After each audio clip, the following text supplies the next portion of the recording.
She will never get to tell her story. She will always feel insignificant because being a woman in this country is covering her up with euphemisms saying her truth never existed. It was just exaggerated, but I beg to differ.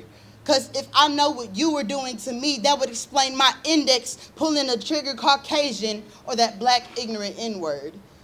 Because man is what lies across lies, like his body lies on top of something that was never consented to begin with.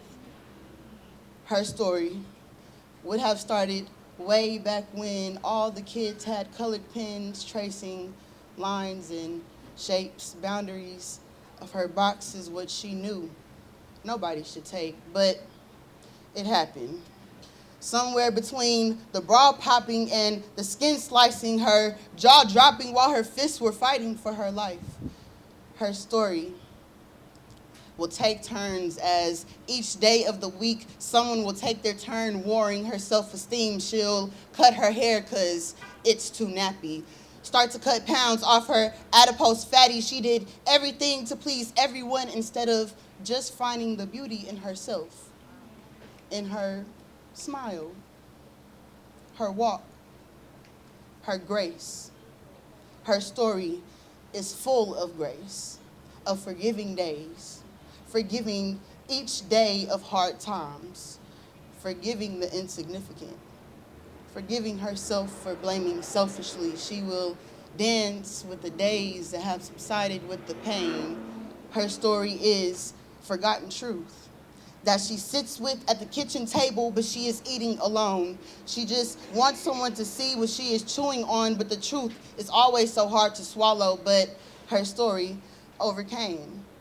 Like women who created spaces for atoms to come over, come over. On the 12th floor of a brownstone, she'll get called a player for playing a pimp at his own game for the pain that tipped her insane. Because across the hall is her story, written in blood, screaming, "Help me," and smells like the halitosis off of a man who bruises "I love you" on her cheek. Her story has been silent for way too long.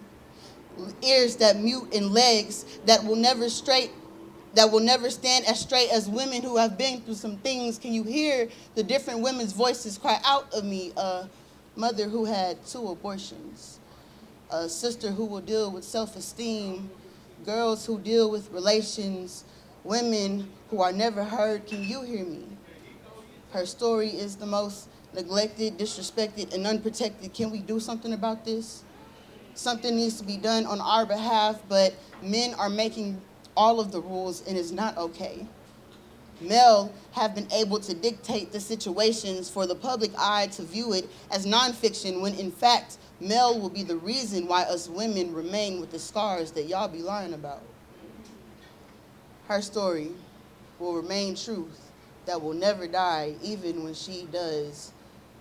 Her story is the reason why his story is made. It's not just his story. It's her story too.